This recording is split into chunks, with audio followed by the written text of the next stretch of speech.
Hey everyone, welcome back to the FloTrack podcast, holiday edition.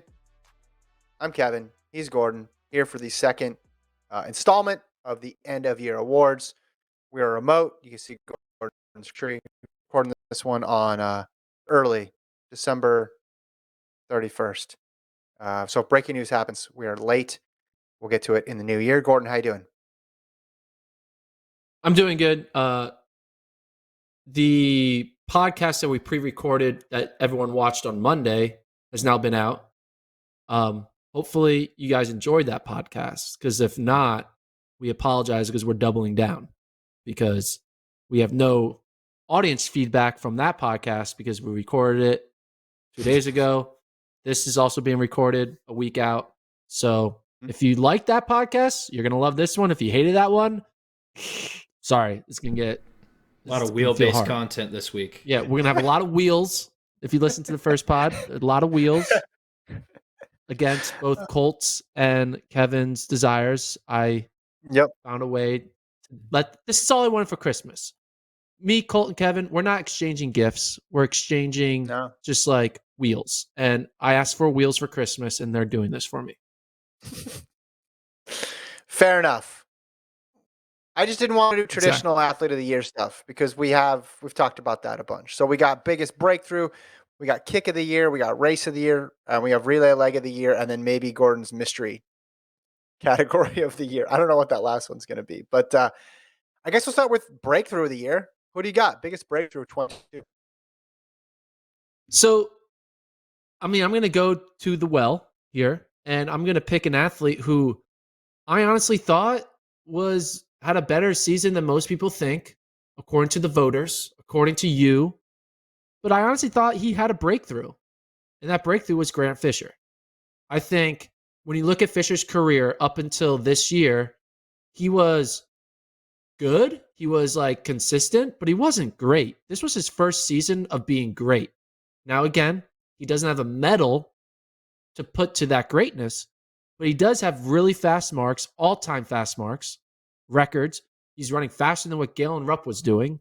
And I think that's a breakthrough performance. He went from good to great. Now he's still yet to go from great to greatness, which would involve actually medaling at the world championship level. But when it comes to American distance running, Grant Fisher put himself on the official top. I think potentially they're making the plans now to start etching out his face in the Mount Rushmore of all-time U.S. men's distance runners. They're not etching his face into the Mount Rushmore, but they're starting to bust out the architecture plans. They're looking at it. They're taking the photos of his face to make sure they got the right geometry, because they know when they have to start making this Mount Rushmore, he's going to be one of the four.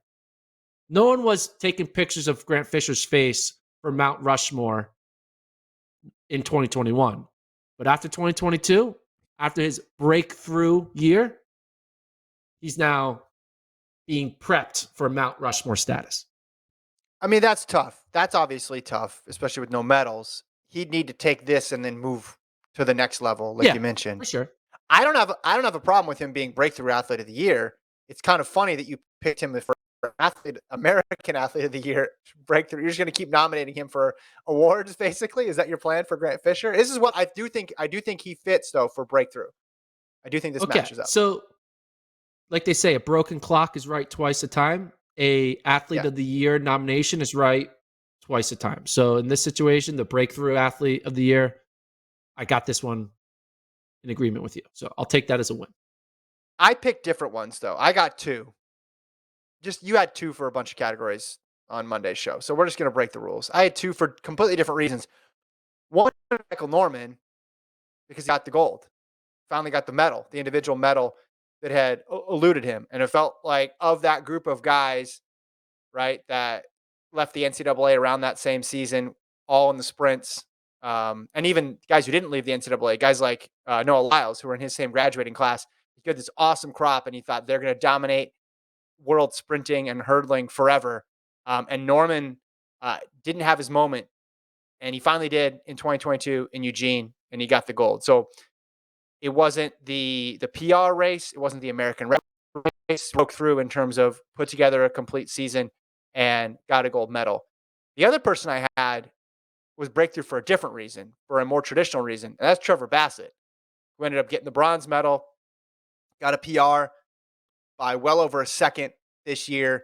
If you said at the beginning of the year Bassett's going to medal, most people would have disagreed that he would have gotten there. Now, part of them that was predicated on Warholm not being 100%, but still, Trevor Bassett, D2 athlete this year, and extends his season all the way to the World Championships, and just big performance on top of it. So I thought of him when I thought of breakthrough athlete.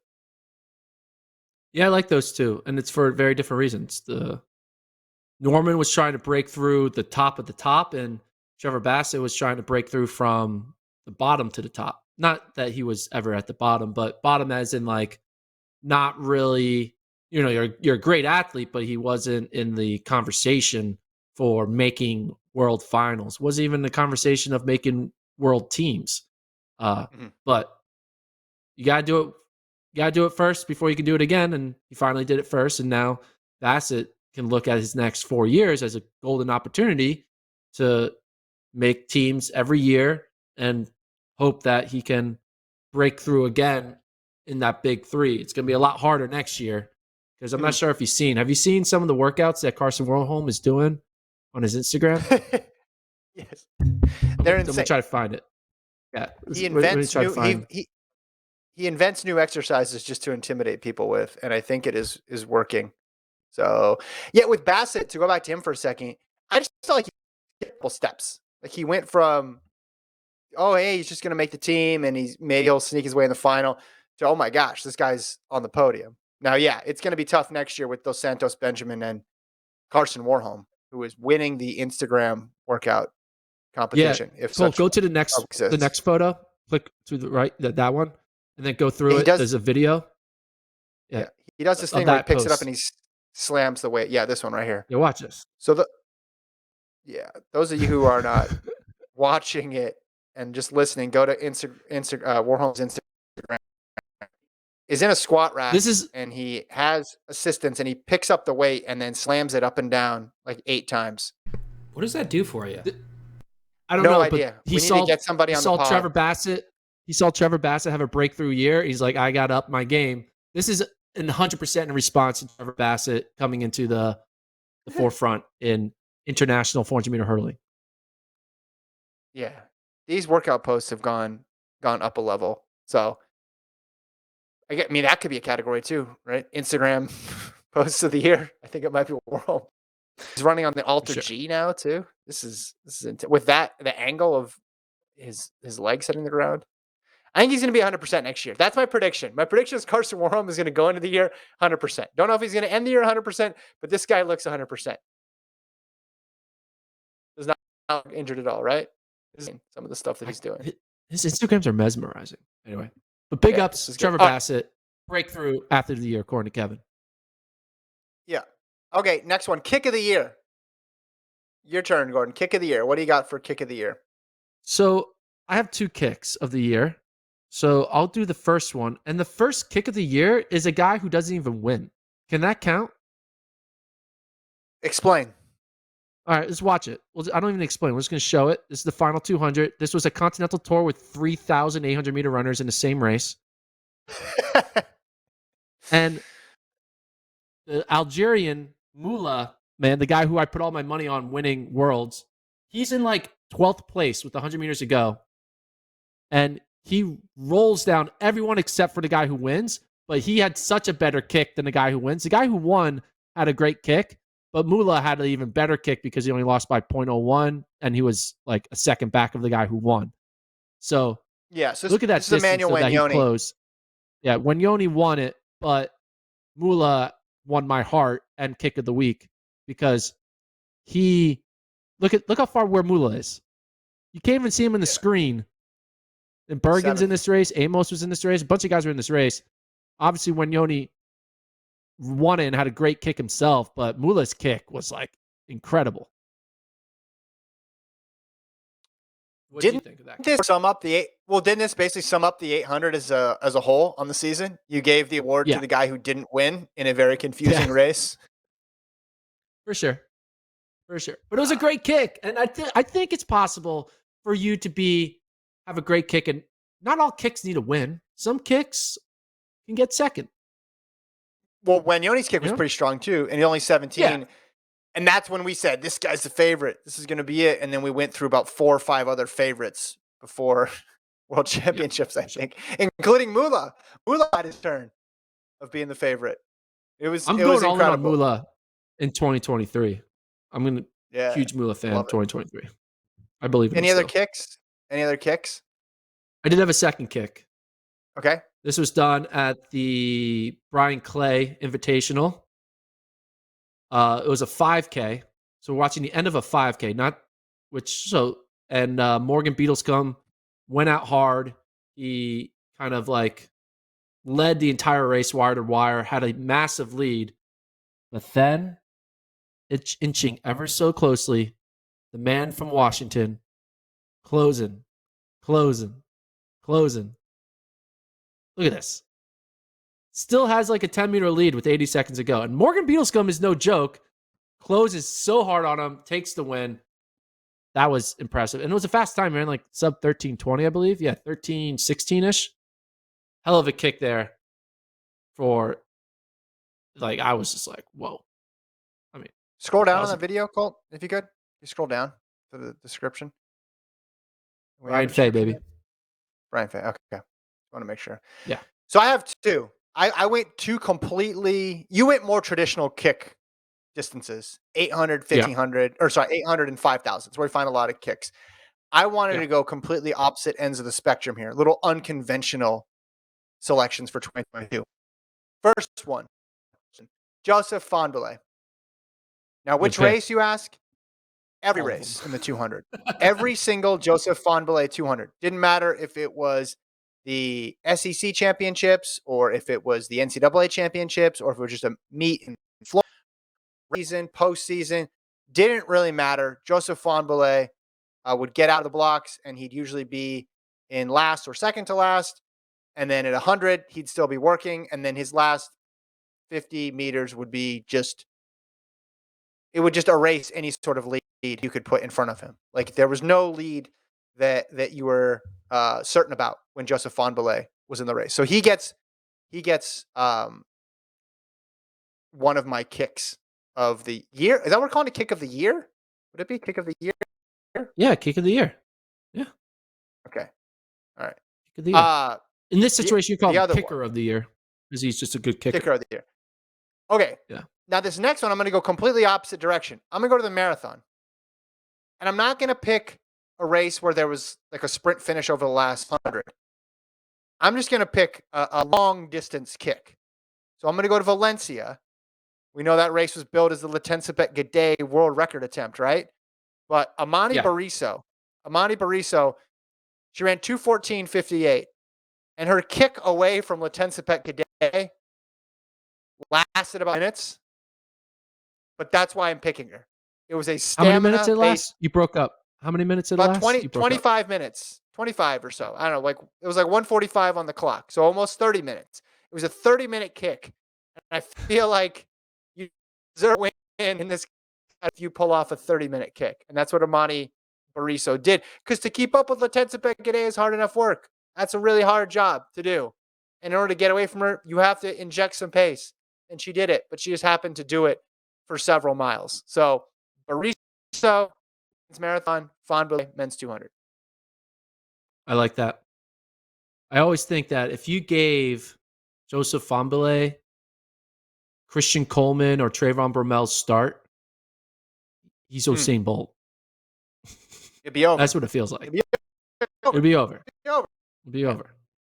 He's Bolt if he has either one of those guys starts. Anyway. Yeah, didn't Mike Holloway say he had the best top end speed he had ever seen? Yeah. Yeah. It looks like a gazelle. It's crazy. High praise. High praise. The next from one, Mike Holloway. We're gonna go race of the year. Yeah. What do you got on this one? The individual race of the year. Okay. Individual race of the year? Is that I mean, we did event of the year last time, so not an event, but a specific race. Okay, yeah. Well, because my winner is not about the individual race; it's about the team race, and I'm going with the men's NCAA championship cross country race over 10K, where Oklahoma State and Northern Arizona tie, and it wasn't just about that they're tied and a tiebreaker. It was a lot of movement. There was the first shock that holy shit, NAU is legitimate in this race because we thought they were a clear 4, but after like 2 or 3K, we realized nope, NAU is in it, and now this is gonna be fun because now it's gonna be can NAU do it again? So you had that going on for the final 7K, and then you had the 4-team battle where you saw Stanford bleeding, you saw BYU staying in the mix, and you saw Oklahoma State lurking, and you saw Stanford going down over time. You saw Oklahoma State moving up. You saw BYU holding steady. And then at the very last 1K or 2K, you saw it become NAU versus Oklahoma State. Then they tied. Then we thought that maybe they didn't tie, but then you just saw the crowd going, oh, like, oh, hey. Like it was a lot of emotional vocalness from the crowd, which you normally don't get over. It wasn't like an obvious, oh, this team's going to win it. Like NC State, it was like this NC State's going to win it. Like, and there was a little bit of drama with Kalen Tui and Parker Valby, but that drama didn't really. Once Tui made the pass, it was all she wrote. But the men's race, I was just like, can NAU really freaking do this? Can Oklahoma State do this? Because if Oklahoma State wins that race, that's an incredible moment. They're on their home course. They pull it off. Like, that would have been awesome. And do it on a tiebreaker would have been incredible. Against NAU, like, it would have been awesome. But that race had so much emotional highs and lows for 4 different teams. That was my race of the year. And they both ran well enough to win. Yes. They both overperformed in a way. Not that we were counting 100% either of them out, although I think we were both pretty pessimistic about NAU. But Oklahoma State thought win. But you just look at how each individual member on their team did. They all ran great. And they ended up with the same score as NAU. And everybody on NAU's top 5 ran great as well too. So it wasn't someone stumbling backwards into a national title. They both ran great, and they were complete. It'd be interesting to see how we talk about this race if Oklahoma State had won the tiebreaker. Yeah. 1 second in another direction, and totally changes the way that race is viewed. Yeah, I haven't thought about that. We should do a podcast where we just pretend the other result happened and see how we would react. I still think I would say that was an insane overperformance from NAU. It was probably one of Mike Smith's best coaching performances of his tenure. And Oklahoma State was just better. That's what we would have said, just barely. And then I would have complained about the tiebreaker, just as I complained about the tiebreaker the other way, because I don't care who wins. All I care about is the tiebreaker being changed. But it's just talk about, okay, track in being an individual sport. Oh, it's just 1 second that's separated, or a tenth of a second. This was 1 second amongst 10 different athletes, 10 different scoring athletes. Just makes it that much. It makes it more random when you go and think about how that could have happened. That's nothing. All right, what was your race of the year? I went with an easy one. I was with you for this one. We were together in Eugene. It was much anticipated because we wanted to see how fast Sydney would run. I remember after the semis when she ran a quick time and she looked super easy doing it. We were asking people, hey, how quick is she going to go? Because she came in 51:41 was her PR. That was a world record. That was from the U.S. Championships.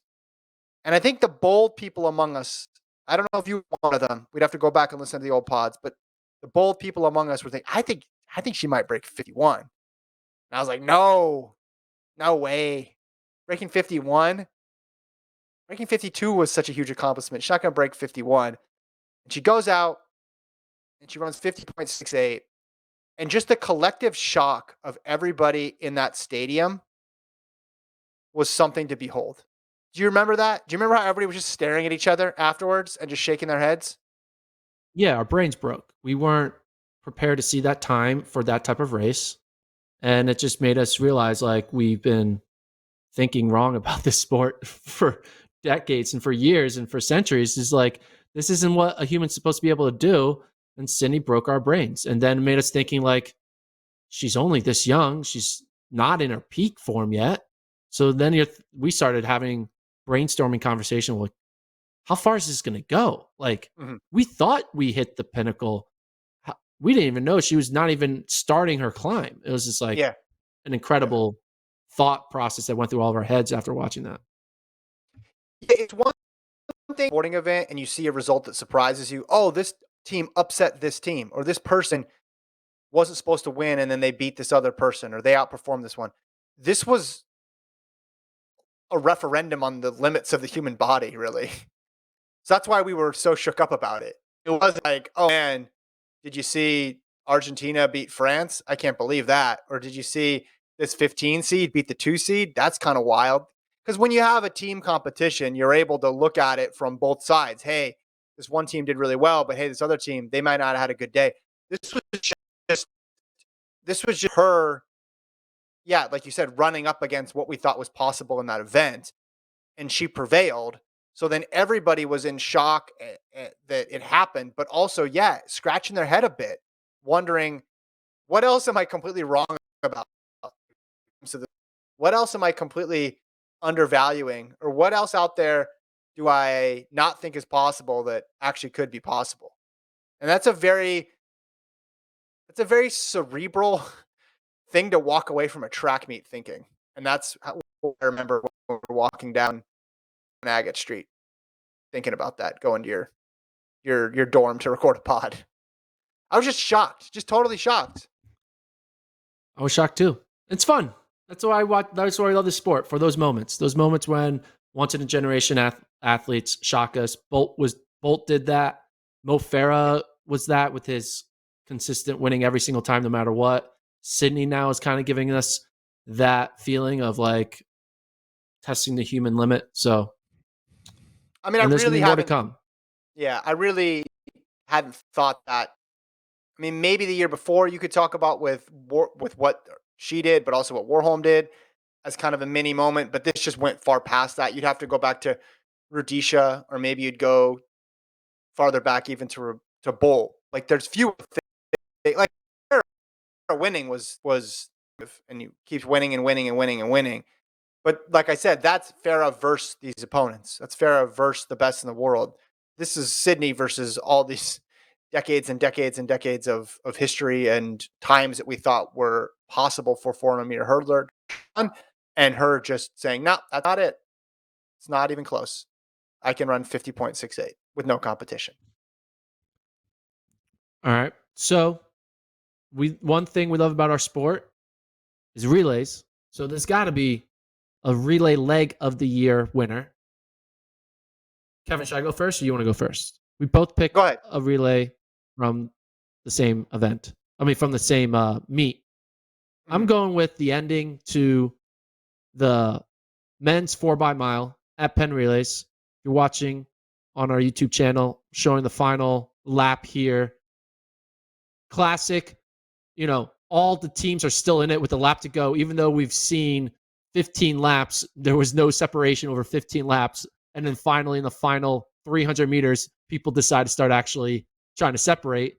And we saw a wild fall here with Olin Hacker trying to make a move around there. Alex Osberg is there. Osberg and Hacker go down. Hacker might have won this race if he doesn't fall. And then Creighton Carrozza, who was kind of just, I don't think Texas ever led any part of the race the entire time, found a way to pull away in the final 50 meters. Incredible finish there for Carrozza. You see Georgetown looking over his shoulder, everyone all out. But that wild jumbling of 12 athletes running all out, final 400 meters, having the fall with 200 meters to go, and seeing Texas get the win was pretty wild. Mm-hmm. I got it was just fun. It was a fun race. It was a fun race. I enjoyed calling it too. It was fun. I got a lot of honorable mentions that actually could win because I went with a funny one. But we mentioned before team of the year on Monday's pod. We had the Canadian men's 4x1 and the US women's 4x1. So if you were to pull out the anchor legs from there as real legs of the year, I wouldn't be mad at that. Like 20 Shateri holding off Shrika Jackson and Andre DeGrasse holding off Marvin Bracey doing it in front of a home crowd too. Like everybody was pulling for the U.S. there after the U.S. had swept the individual 100. Those two stand out. Also, I mean, that's just Sydney's sub 8 4x4 split was pretty good, right? You love 400 splits. Yeah. Yeah.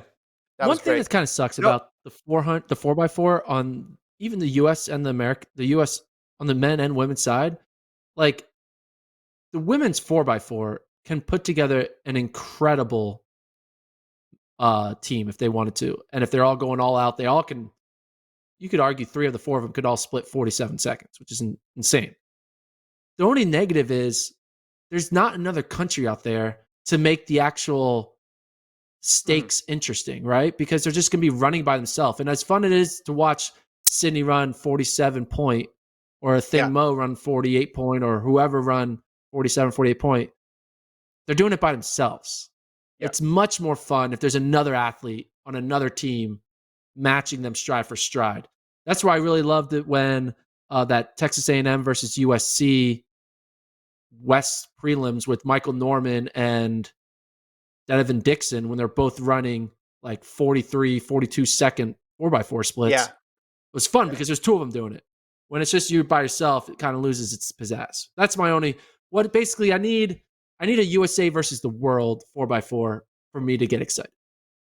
It takes it up a level for sure when you have competition, or you just need an unbalanced team. You need one superstar, and then you need a bunch of other people running 50. So that way you need the 47-second split in order to get the victory. So I didn't go with one of those. I went with a more memorable relay leg. I was at Penn Relays. You were at Penn Relays. Ryan and Alex, our colleagues, were on the call here for the Masters men's 4x1, 60 and older. This race, I know this is relay leg of the year because the person I'm giving this to is the gentleman who finished the relay without a baton because his team got disqualified and they false started. But this race also had, people falling, drop batons. Like I said, someone finishing the race without a baton. So we can skip through this here, Colt, because you can see if you're watching, that's the team that gets DQ'd, and we're gonna keep an eye on them because later on in this race, they're gonna have a guy who just goes rogue basically and finishes. You remember this one? Yeah, I remember this. Is everyone like the guy's like DQ'd? He's like, I'm not leaving, but then he goes back on. They're like, what's going on? Crowd is booing. Crowd's booing. Crowd's booing. He was a military vet too, and everyone's like, what are we doing here? Why are we DQing them? But then we get to the actual race, and the guy decides to run solo. He bandits his own race that he actually had a lane in, and he tries to close here on the guy finishing in last place. And it was just a wild. You have to watch the whole race with commentary with Alex and Ryan to really get a pure picture of what went down. But it was hilarious watching people running a relay without a baton because their first leg was disqualified. It was hilarious. I think he ran 200 as well, right? Because they show him he's running off the curve. I think third it was leg. a wild time. So he ran 200 meters in a 4x1 with no baton. You do that, yeah, just you're gonna win. You're gonna win relay leg of the year. YouTube search total chaos in 60-year-old 4x100 meter race. Just YouTube search and then grab some popcorn. It's great. Yeah, it's terrific. Yeah. Oh, wait, was this guy the running anchor? Now I'm looking at it now. No, that's the top of the curve, right? That should be the third leg. I There's don't one know. more pass, correct? I don't know, man. It was chaos. He went all the way over there. You wait in line to run for a while. He wanted to run. Right? Came all that way. He's like, I'm gonna run. I'm gonna have my moment on the track. I respect that. I would too. I'm not gonna let no official stop me from experiencing my glory with or without a baton. Well, he had to get back to that spot anyway, right? Because that's where they exit. He had to get Yeah, back that's there true. anyway. So you might I as run well there just anyway. run it as fast as you can on the track. So that was my relay leg of the year. Any other I like that. categories? Yeah, the most important category. Which one? Favorite. We'll just call it favorite of the year. That's what we're going to call the category. Favorite of the year. And the way we're going to do this category, it's going to be decided by the wheel. I know you and Colt are against this, but we're doing it because my birthday is in a couple days. I Okay. need something. All right. So the award is favorite of the year. You, me, and Colt are each going to nominate 3 favorites. Now, again, it could be a person, place, or thing, or idea. The only rules is probably keep it track and field related because, we're a track and field podcast as much as we try to become an NBA or Sixers podcast. But yeah, 3 favorites. Then we'll spin the wheel, and then the winner will win favorite of the year. Okay. So, nominees. Now it's time to nominate. So I'm going to nominate first. The first thing I'm going to nominate is I'm nominating Grant Holloway. I'm nominating Grant Holloway because 1, he had a great season. 2, he's a great interview. And I had a lot of great interactions with Grant Holloway. And I also loved that he DM'd you to, He did. What was his line he said to you when you Well, he got something sent wrong? eat your words. Well, that was, Eat I your don't know if that was words. to me, to everybody. But the DM was just a highlight. He sent his highlight reel. It's pretty cool. Yeah. He's DMing his highlight reel. Yeah. So Grant Holloway, big fan of him. I think he's a fan of the pod. Grant Holloway is With the my winky first nominee. face. With the winky face. Put Grant Holloway winky face as the favorite. Okay. Kevin or Colt, So do you have a nominee for favorite? 3? We're doing 3? Yeah, 3 each. I'll do Jamaica. Okay, I like that. Why They Jamaica? get the nomination 1 for giving Gordon a hard time, both over the internet and in person at World Championships. We interviewed some awesome Jamaican fans at the Penn Relays as well too, so that was fun to see. But really, it mostly related to the reaction to all of your comments. So I'm gonna go with Jamaica. Good one. Colt, you have a nominee for favorite of the year. I'm going to nominate 2 a.m. marathons. 2 a.m. marathons. Ooh, That was double. Colt drinking charged double Mountain for Dew. that. Drinking Mountain Dew at 2 a.m. for, was it the Tokyo? No, it was Berlin. There was a couple that we did like super early in the morning. Yeah. It was Berlin Marathon. Chogi, yeah. It's worth it though, right? Is that a favorite or is it like ironically a favorite? No, I thought those were actually fun shows. They were early, definitely, but it was worth it, I think. Was it the Tokyo? The Tokyo one was late at night, wasn't Tokyo?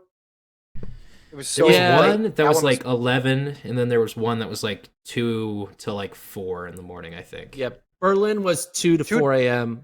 Tokyo was at night. I said, yeah, that was when I was at Gordon's house. The 2 to 4 a.m. one. Yeah. Okay. That's a good one. All right, next one. This is going to be a fan favorite, I think. But I'm putting the chat. I'm nominating the chat. Oh, come on. That's just pandering. No, but it is a favorite. The chat's been great this year.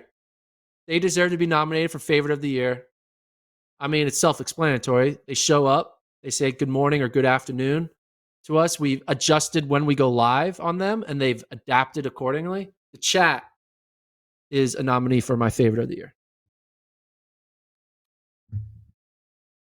All right, so I'm just gonna. Okay, I'll just go. There's 2 events that I want to put on there